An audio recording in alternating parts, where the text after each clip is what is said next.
Բարև ձեզ սիրելի բարեկամներ, եթերում Լանտապանի գիտական Հայաստան հաղորդաշարն է եւ այսօր մենք զրուցելու ենք ֆիզիկոս Համլետ Հակոբյանի հետ։ Համլետ Հակոբյանին դուք հիշում եք մեր հաղորդումներից մեկից, ուր ինքը ներկայացնում էր իր նոր տպած գրքույկը բնության կառուցվածքի եւ գրավիտացիայի մասին վերնագրով։ Շատ հետաքրքիր գրքույկ էր եւ բոլորովին թարմ մոտեցում ընդհանրապես գրավիտացիայի եւ բնության կառուցվածքի հարցին։ Այսօր Համլետ Հակոբյանը մեզ մոտ տաղավարում է, հրատարակություն է պատրաստում նոր գրքույկը, որը կոչվում է Լույսի արագությունը եւ բնության կառուցվածքը։ Այդ գրքույկի բովանդակության շուրջն էլ մենք զրուցելու ենք, իսկ կարճ ժամանակ հետո այդ գրքույկը եւս հասանելի կլինի ընթերցասերներին, հատկապես նրանց, ովքեր զբաղվում են ֆիզիկայի ֆունդամենտալ հարցերով եւ հետաքրքրված են բնության կառուցվածքով։ Պարոն Հակոբյան, անցյալ անգամ դուք շատ հետաքրքիր գաղափարներ եք ասում գրավիտացիայի բնույթի մասին, բացատրում եք ինչպես է նա գործում եւ այս հարցերը այնպիսի հարցեր են, որոնցով շատ քիչ մարդիկ են իրականում զբաղվում։ Ֆիզիկոսները, մարդիկ, որոնք անցել են ֆիզիկա դպրոցում կամ բուհում, որպես աքսիոմատիկ ճշմարտություններ ընդունում են որոշակի գաղափարներ, իսկ դրա զարգացման հետ կապված շատ հազվագյուտ մասնագետներ են, որ իրենց վերաբերցնում են այդպես համարձակություն։ Ինչն է պատճառը, որ դուք այս թեմատիկայի մեջ եք եւ ինչ նոր բան եք բերել դուք այսօր։ Շնորհակալություն հրավերի համար։ Սկսեմ երևի թե այն բանից, որ ուսումնառության հենց սկզբից ինձ անդադ հետաքրքրել է բնության կառուցվածքը եւ տեխնիկական ուսումնական հաստատությունում սովորելու ընթացքում, այնուհետև պոլիտեխնիկական համալսարանում ուսումը շարունակելու ընթացքում ես կարծես թե ակամա ծանոթացել եմ այդ հարցերի հետ, բայց միաժամանակ ինձ դադար չտվել իմ մտքերը այն հարցերի հետ կապված, որոնց ես երևի թերևս մի փոքր ավելի խիստ հայացքով եմ նայել բնության կառուցվածքի հարցերով։ Մասնավորապես գրավիտացիա երևույթի հետ կապված ինձ մտահոգել է միշտ, թե ինչպես է տեղի ունենում այդ պրոցեսը եւ իմ փորձի արդյունքում ես փաստորեն պարզել եմ, որ գրավիտացիան համարվում է դա բնության հատկություն, թե ինչ մեխանիզմով է դա կատարվում, որոշակի պարզություն չկա այդ հարցում եւ ինձ դա հետաքրքրել է պարզել, փորձել իմանալ, թե ինչ ձևով է կատարվում այդ հարցը։ Այդ հարցերի վերաբերյալ նախորդ գրքույկում ես գրել էի, որ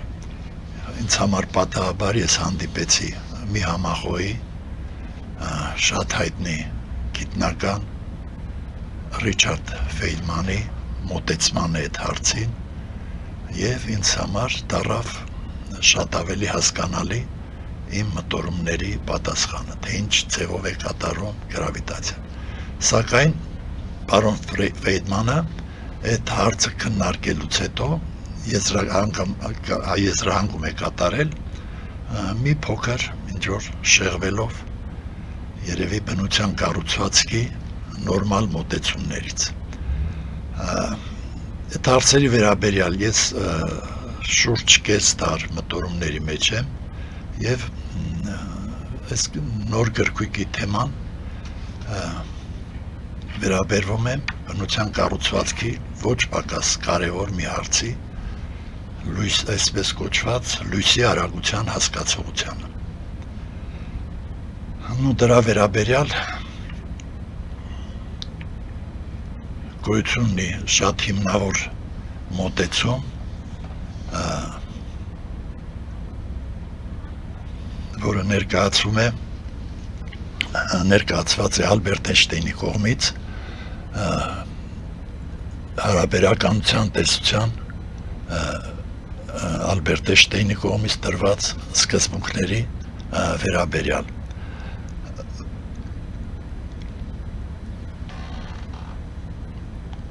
Ըստ հարաբերականության տեսության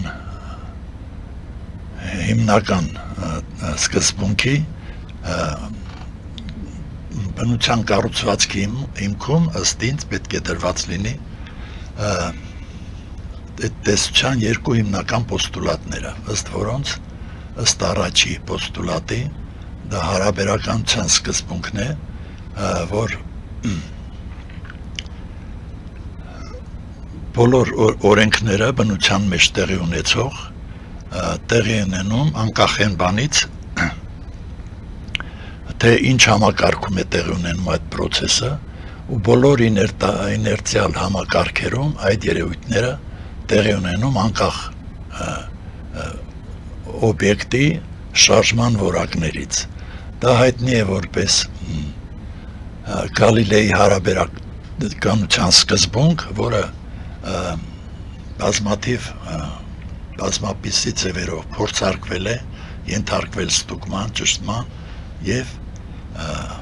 հայտնի է համարյա թե առանց ինչ-որ ապացույցներ կատարելու անհրաժեշտության։ Երկրորդ պոստուլատը, որը ավելի ինձ համար հետաքրքրություններ ներկայացնում, դա լույսի արագության հետ կապված խնդիրն է, պոստուլատն է, ըստ Ալբերտ Էյնշտեյնի տեսության լույսի արագությունը, որ համարվում է բնության մեջ հնարավոր մեծագույն արագություն եւ կազմում է մոտ 300,000 կիլոմետր մի վայրկյանում մեծություն, ըստ այդ պոստուլատի նշվում է մի կարևոր գործոն այդ արագության հետ կապված, որ նա կախված չէ այն բանից, թե լույսի աղբյուրը կամ ընդունիչը ինչ շարժման վիճակներում են գտնվում։ Ինչ արագությամբ են շարժվում։ Ինչպես են շարժվում, ինչ արագությամբ են շարժվում։ Այդ մոտեցումը փաստորեն առաջացրեց մի հետաքրքիր գաղափար, որ եթե աղբյուրը եւ ընդունիչը կարևոր չէ թե ինչ արագությամբ են շարժվում, դա կարծես թե նշանակում է, որ լույսի արագությունը սկզբունքորեն անկախ է եւ աղբյուրից եւ ընդունիչից։ Անկախ լինելը կարելի է տարբեր ձևերով հասկանալ, փաստորեն լույսի աղբյուրի շարժումից անկախության հասկացողությունը խոսում է այն մասին, որ լույսի արագության համար բոլորովին նշանակություն չունի այդ աղբյուրի շարժման վիճակները։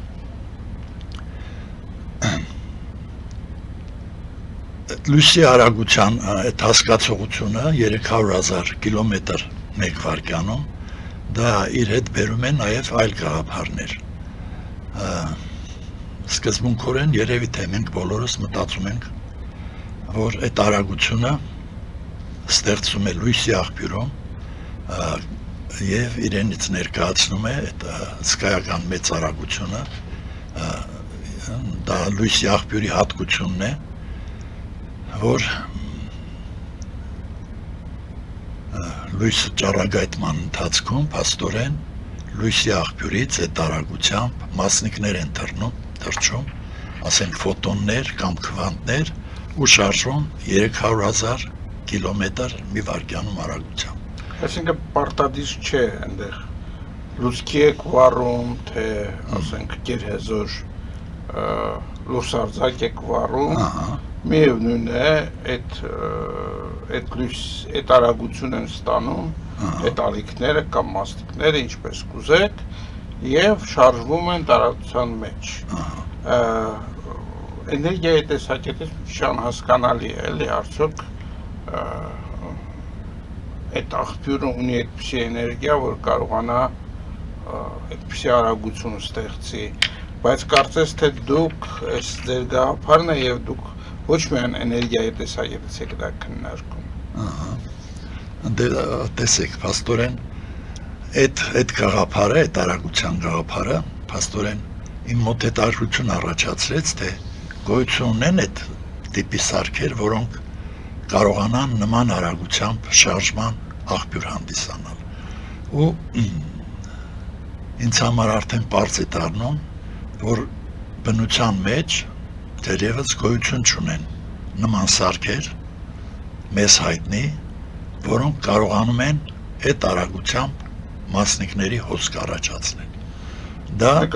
նկատի ունեք մարդու ստեղծած ցանկացած ձևի, մեզ հայտնի որևէ բան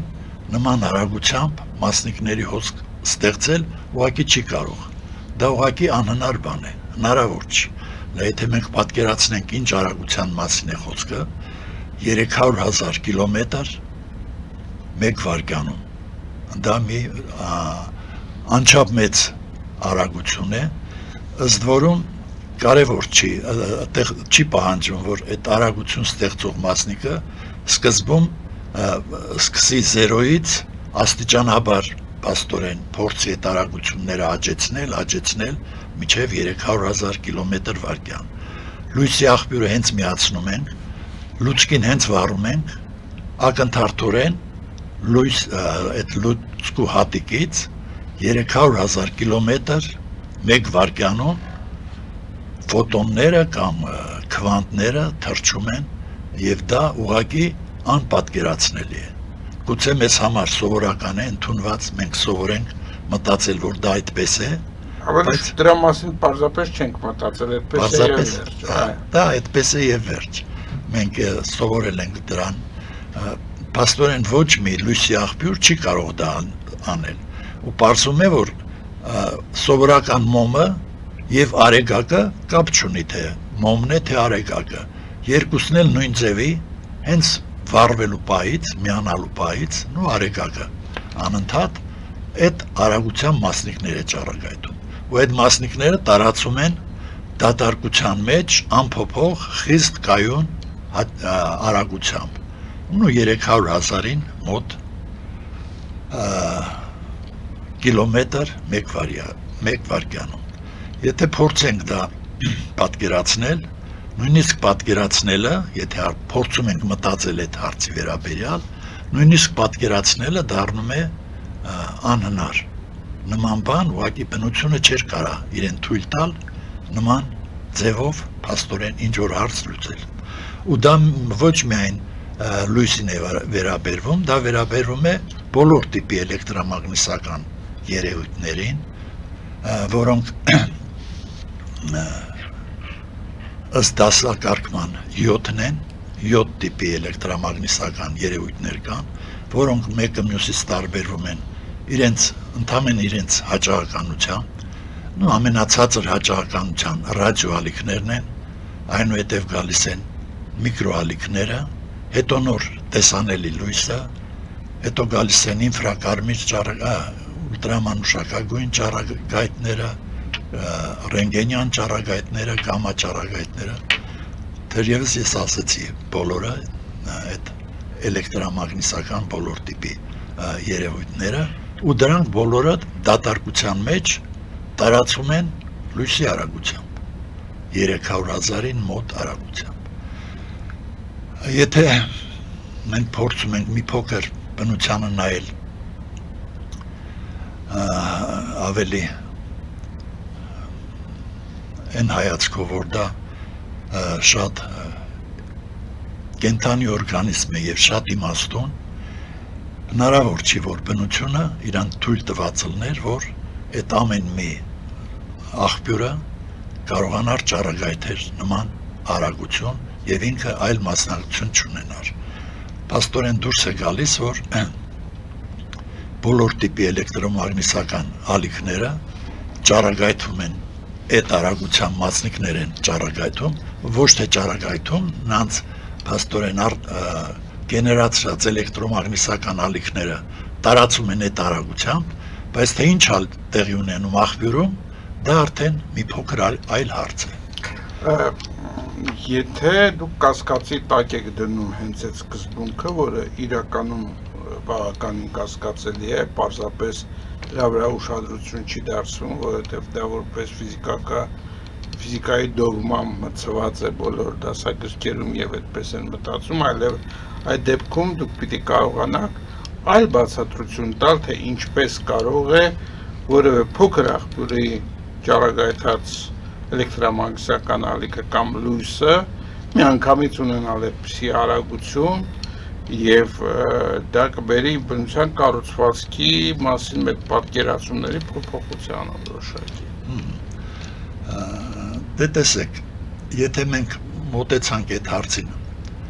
մի փոքր փորձելով դատողություններ անել, փորձելով պատկերացնել, թե ինչ տեղի կունենա, ինչ կարողանա փաստորեն, ինչ ձևով է հնարավոր, որպեսզի դա տեղի ունենա, մենք եկանք մի եզրակացության, որ դա ընդհանրապես տեղի ունենալ հնարավոր չի։ Չի կարող որևէ աղբյուր դա լինի ռադիո անտենան, դա լինի ատոմը, որը լույս է ճառագայթում, որ ստեղծի նման մասնիկներ, այսինքն այդ մասնիկները աղբյուրը չի ստեղծում, այդ մասնիկները աղբյուրը չի կարող ստեղծել, բայց այդ դեպքում ինչ է տեղի ունենում, այդ դեպքում փաստորեն գալիս են մի եզրակացության, որ այդ մասնիկները գոյություն ունեն փաստորեն ամեն ինչից անկախ, դա բնության հատկությունն է, որ իր մեջ ունենա ինչ որ մասնիկներ, որոնք բոլոր կետերում գոյություն ունեն ու տարածում են բոլոր ուղղություններով, բոլոր կետերից ու տարածում են լույսի արագությամբ։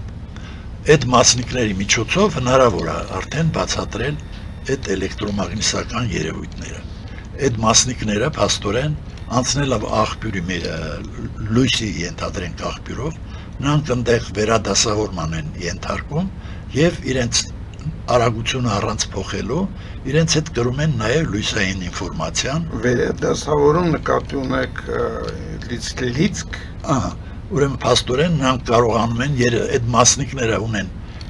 լինելով անչափ փոքր եւ շարժվելով նման արագությամբ, նրանք ունեն նաև բարդ կառուցվածք, որ հնարավորություն ունենան կարողանան իրենց մեջ գրել փաստորեն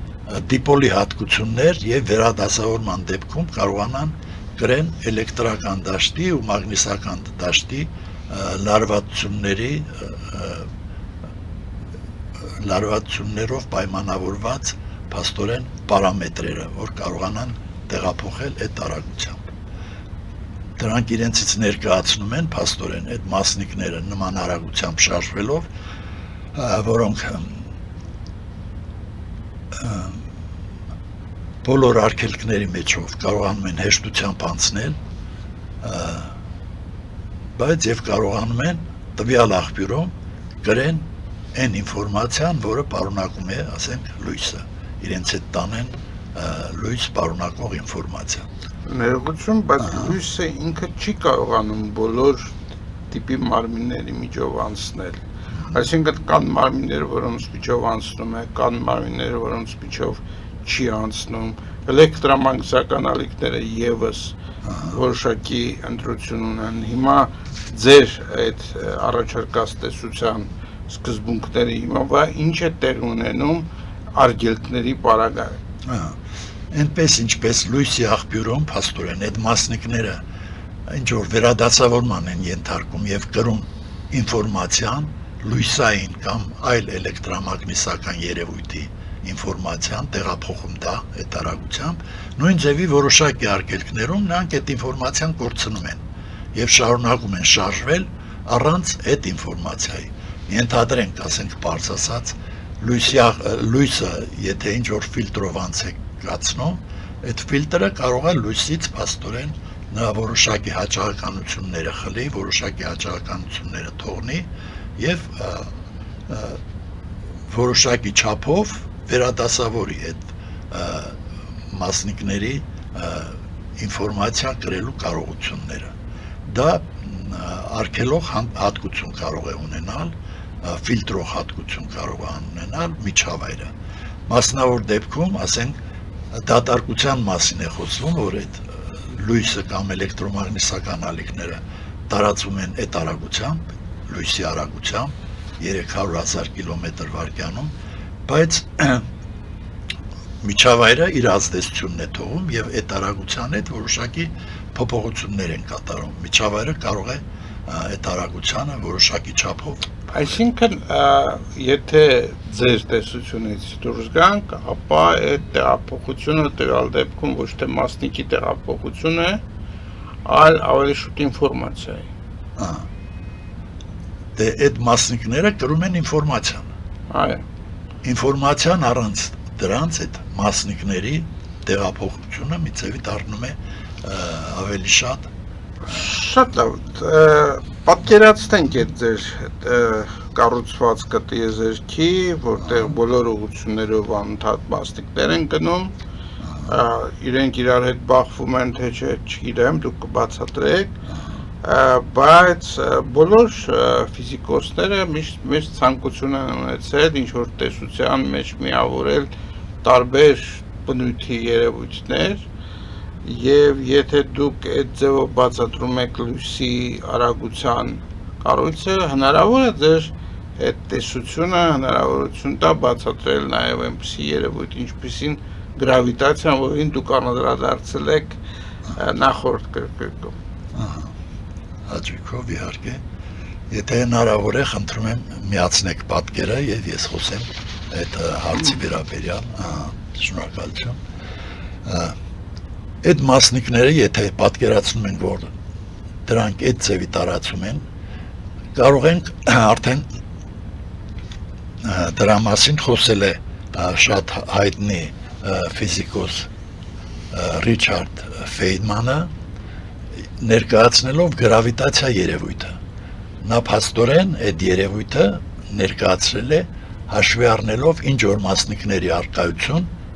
որը ինքը չի նշել, որ դա լույս կրող մասնիկներն են, բայց կարող ենք մենք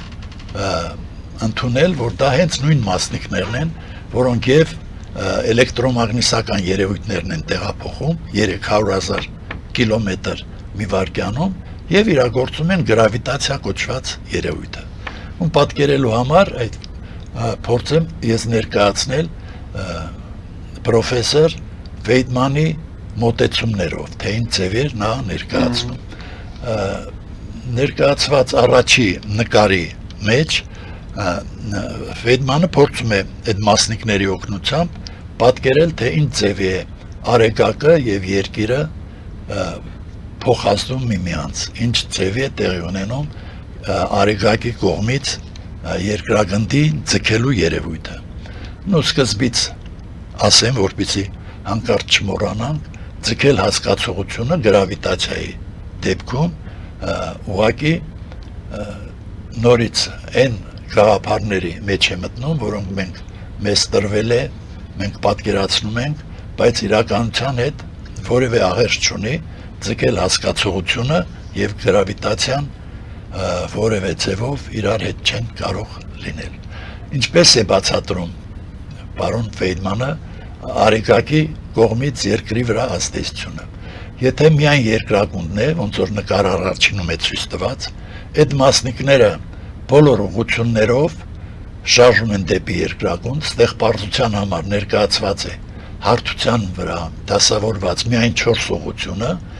այդ 4 կողմից անցնելով երկրագնդի մեջով, նրանք փաստորեն հավասարակշռում են եւ որևէ շարժում չեն առաջացնում։ Եթե արեգակը չլներ, միայն երկրագունդն էր, նրա վրա այդ մասնիկները որևէ ազդեցություն չէին թողնի։ Բայց եթե կա նաեւ արեգակը, այդ դեպքում ինչ է կատարվում։ Ինչպես ներկայացված է նկար 2-ում, այն մասնիկները, որոնք արեգակով անցնում են եւ շարժում դեպի երկրագունդ, նրանց մի մասը արեգակի մեջ ներգրավում է, արեգակի մեջ տեղի ունեցող ինչ որ երևույթներին, եւ արեգակից դուրս եկող մասնիկների քանակը որոշակի չափով ավելի քիչ է, քան արեգակ մտնող մասնիկների քանակը։ ու ստացվում է այնպես, որ արեգակի կողմից դեպի երկիր ընթացող այդ մասնիկները ավելի քիչ քանակ ունեն, քան երկրագնդի վրա մյուս 3 կողմերից ազդող մասնիկները, եւ ստացվում է երկրագունդը շնորհիվ այդ մասնիկների ճնշման սեղմվում է դեպի արեգակը, այսինքն արեգակը չի ձգում երկրագնդին, այնպես ինչպես երկրագունդը չի ձգում մեզ կամ երկրագնդի վրա եղող առարկաներին, այլ ուղղակի այդ մասնիկները մեզ սեղմում են դեպի երկրագունդ, քանի որ երկրագնդից անցնող մասնիկները դեպի մեզ եկող ավելի քիչ են, քան մեր դեպի երկրագունդ շարժող մասնիկները։ Ու ստացվում է այնպես, որ ձգողական երևույթը, որը իշխում է շուրջ 300 տարի, մենք ընդունում ենք, որ դա ձգել հասկացողությունն է,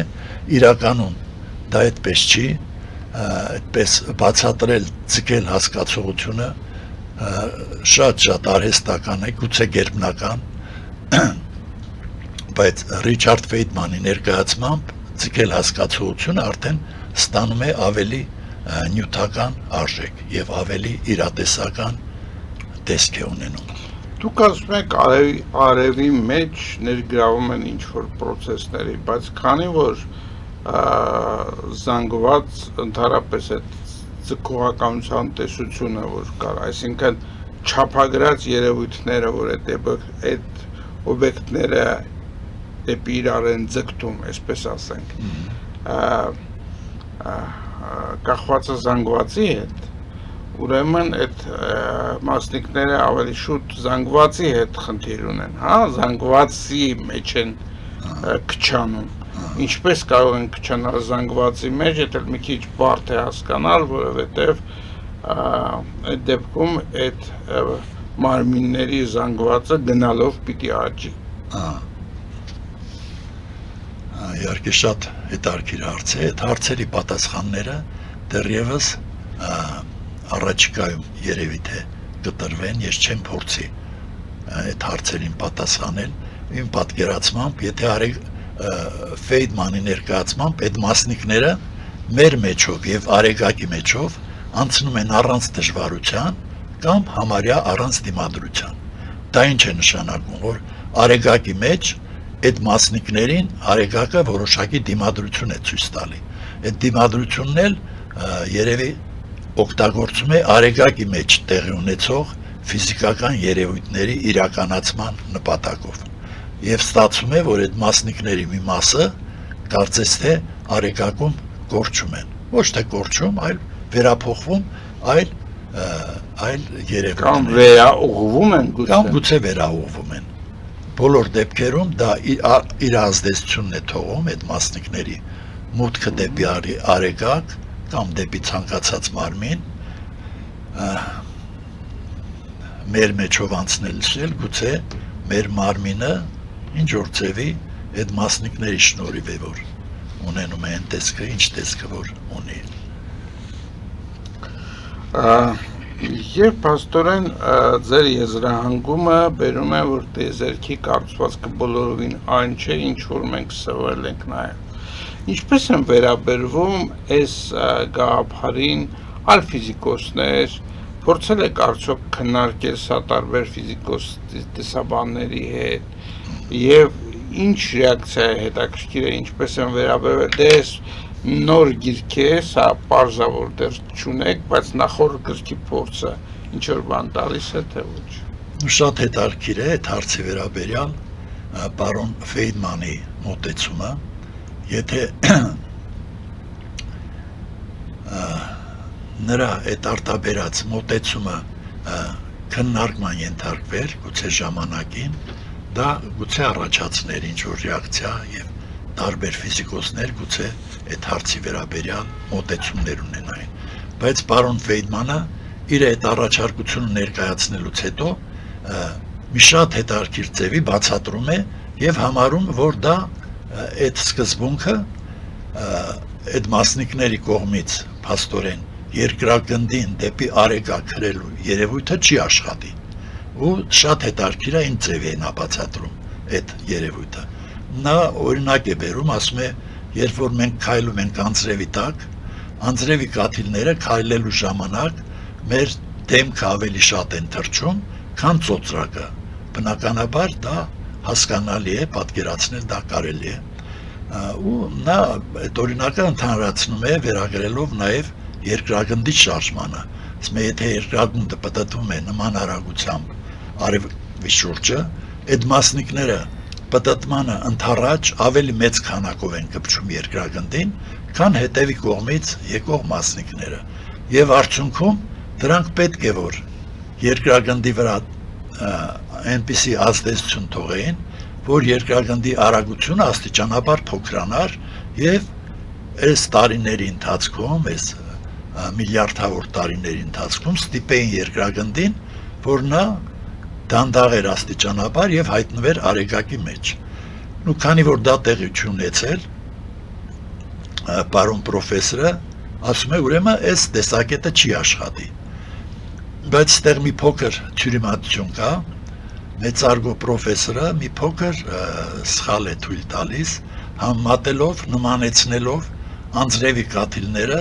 եւ այն մասնիկները, որոնք ըստ իր պատկերավոր նկարագրության մեր եւ արեգակի մեջով անցնում են առանց դիմադրության կամ համարյա առանց դիմադրության։ Անձրևի կաթիլները փաստորեն քայլելու ժամանակ երբ կրճում են մեզ, դեմքը բնականաբար ավելի շատ են թռչում, բայց նրանք մեր մեջ չեն թափանցում եւ որևէ այլ ազդեցություն մեր հետ անձրևի կաթիլների չի լինում։ Նույն ձևի այդ մասնիկները որևէ նմանություն չունեն անձրևի կաթիլների հետ եւ նրանք նույն ձևի չեն կարողանում գործել։ Կարելի է ասել նաեւ ուրիշ բան, դա մի ուղղությամբ շարժվող մասնիկներ են։ Հա, մի ուղղությամբ շարժվող մասնիկներ են։ Դե եթե դա բոլոր ուղղություններով լիներ, գուցե այդ ձեր ասած էֆեկտը չէր լինի։ Չէ, դա ինքը ասում է մի ուղղությամբ, ի նկատի ունենալով, որ այդ մասնիկների մի մասը կարար օգներ շարժմանը արագացներ, մի մասը փորձեր դանդաղացնել։ Բայց իրականում դա այդպես չի լինում, հակառակը։ Եթե մի փոքր ավելի փորձենք դա նայենք ավելի առարկայական մի փոքր խորությամբ, ինչ է դուրս գալի, որ այդ մասնիկները, որոնք անցնում են երկրագնդի մեջով եւ շարժվում են երկրագնդի շարժման ուղղությամբ, երկրագնդի մեջ մի փոքր ժամանակահատված ավելի երկար են ելնում, քան այն մասնիկները, որոնք հակառակ ուղղությամբ են շարժվում։ Պարզագույն հաշվարկը թույլ է տալիս ասել, որ 8.5 միկրովարկյան ժամանակահատված այդ մասնիկները, որոնք անցնում են երկրագնդի մեջով, երկրագնդի 30 կմ/վայրկյան արագության դեպքում 8.9 միկրովարկյան ավելի երկար են մնում, քան հակառակ ուղղությամբ շարժվող մասնիկները։ Դա կարող է նաև բերել այն բանին, որ գուցե հենց այդ մասնիկների առկայությունն է ստիպում, որ երկրագունդը նման արագությամբ պտտվի արեգակի շուրջը, որ այդ մասնիկները ավելի երկար են ելնում իրանց շարժման ուղղությամբ լինելով երկրագնդի մեջ։ Արդյոք չի հակասում Էյնշտեյնի հարաբերականության տեսության այդ լույսի ինվարիանտության սկզբունքին բոլոր ուղղություններով եւ այլն, այսինքն դա դուք գումարում եք երկրագնդի արագությունը այդ լույսի արագությանը։ Դա փաստորեն ոչ թե գումարում, դա լույսի մասնիկները, այդ մասնիկները ուղղակի երկրագնդում ավելի երկար ժամանակ են լինում։ Երկրագունդը այդ ուղղությամբ շարժվելով ոնց որ ավելի մեծ չափեր է ունենում, քան հակառակ ուղղությամբ եկողները։ Ու դա պարզագույն հաշվարկով գալիս է 8.5 միկրովարկյան փաստորեն տևողություն։ Այդ տևողությամբ փաստորեն այդ մասնիկները լույսի արագությամբ շարժվող երկրագնդում ավելի երկար։ Այո, եւ դա կարող է բացատրել նաեւ շարժման աղբյուրը, հա։ Հա, դա Էյնշտեյնի տեսության հակասության մեջ չի մտնում։ Շատ հետաքրքիր է, եւ եկեք փորձենք ամփոփել ձեր եզրահանգումները։ Փաստորեն այս մոտեցումամբ դուք այս մոտեցմամբ, այս տեսությամբ դուք կարողանում եք տարբեր ոլորտի ուրեմն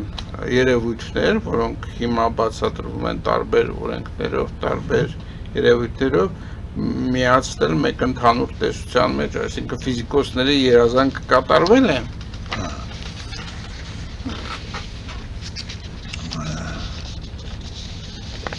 Այսպես դա փաստորեն, եթե մենք փորձենք մի փոքր խորությամբ նայենք այս հասկացողություններին եւ մեզ համար սովորական լինի բնության կառուցվածքի մեջ այս մասնիկների դերը, ինչ կպարզվի, որ ինչ է իրենից ներկայացնում։ Փաստորեն բնությունը իրանից ներկայացնում է 300,000 կիլոմետր մեկ վայրկյանում շարժող այս փոքրագույն մասնիկների էությունը, որոնց մեջ տեղավորված են բոլոր փաստորեն բնության մեջ գտնվող ամեն ինչ, մենք դրա հետ միասին։ Այսինքն միջև բնությունը ձևավորվելը բնության մեջ թերևս եղել են 300,000 կիլոմետր մեկ վայրկյանում բոլոր ուղղությամբ շարժվող մասնիկները։ Դրանք բնության կառուցվածքի հիմքում են։ Եվ փաստորեն այս մեր ժամանակներում էլ ակնհայտ է դառնում, որ դրանք եւ գրավիտացիա երևույթների հիմքն են, եւ փաստորեն էլեկտրոմագնիսական երևույթների հիմքն են։ Ներողություն, բայց մի հարց էլ պետք է տամ առաջացավ հենց հիմա, դուք ասում եք, որ այդ մասնիկները արագությամբ շարժող, դրանք առնվազն դիպոլային կառուցվածք պետք է ունենան եւ լիցք կարողանան փոխել, գրել, որպեսզի ինֆորմացիան տանեն։ Բայց մենք չխոսեցինք բոլորովին զանգվածի մասին։ Արդյոք իրանք ունեն զանգված, եւ եթե ունեն զանգված, արդյոք այդ մասնիկների զանգված է տիեզերքում այն պակասող զանգվածը չի, որի մասին խոսում են աստղագետները։ Դա փաստորեն հարցեր են, որոնք հնարավոր է դրանց մասին եզրահանգումներ կատարել միայն երևույթը այս վարկածը հաստատվելուց, ոչ թե հաստատվելուց, դրա ուղղությամբ փաստորեն մեր գիտության աշխատանքի արդյունքում։ Այսինքն պետք է որոշակի փորձեր արվեն, որպեսզի ապացուցվի այդ։ Դա իհարկե բնության այս վարկածը կառուցվածքի պետք է անպայման ենթարկվի գիտական հանրության ուշադրության ենթարկվի եւ դրա հետ կապված որոշակի մոտեցումներին, որոշակի աշխատանքներին։ Շնորհակալություն պարոն Հակոբյան հետաքրքիր զրույցի համար, սիրելի բարեկամներ, հիշեցնեմ, որ մեզ մոտ իր նոր տեսությունը ներկայացնում էր Համլետ Հակոբյանը, ֆիզիկոս, որը արդեն մեկ գրքույկ հրատարակել է, միջալուց նոյանտապաններ հրատարակում էր գրքույկները բնության կառուցվածքի եւ գրավիտացիայի մասին անունով եւ նոր գրքույկը, որը շուտով լույս կտեսնի, կոչվում է Լույսի արագությունը եւ բնության կառուցվածքը։ Պետք է երևի լույս տեսնելուց հետո նաեւ ասենք, թե ինչպես մարդիկ, ովքեր հետաքրքրված են այս ամբողջով, կարող են ձեռք բերել այդ գրքույկները։ Եթե բան ունեք ավելացնելու, խնդրեմ։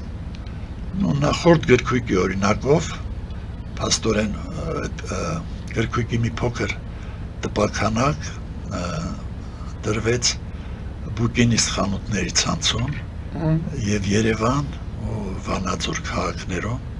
փաստորեն շատ փոքր քանակությամբ մարդիկ հնարավորություն ունեցան գնելու։ Երևի նույն ճանապարհով էլ նույն գրքույկ։ Երևի թե նույն ճանապարհով։ Շնորհակալություն եւս մեկ անգամ։ Ներողություն եմ խնդրում։ Այո։ Այս գրքույկի համահեղինակներն ոչ միայն ես եմ, նաեւ համահեղինակ է Հրանտ Խաչատրյանը, որին երևի մեր հանրապետության քաղաքացիները գիտեն որպես ազգային ժողովի եւ Գերագույն խորհրդի պատգամավոր։ Մենք համատեղ ենք այս աշխատանքները կատարել։ Ուրախ եմ, որ ունեք համագործակցություն, համախոհներ, դա շատ կարևոր է այս հետազոտությունը առաջ տալու համար։ Սիրելի բարեկամներ, սրանով ավարտում ենք մեր հաղորդումը, մաղթում եմ ձեզ ամենայն բարիք եւ մինչեւ նոր հանդիպում։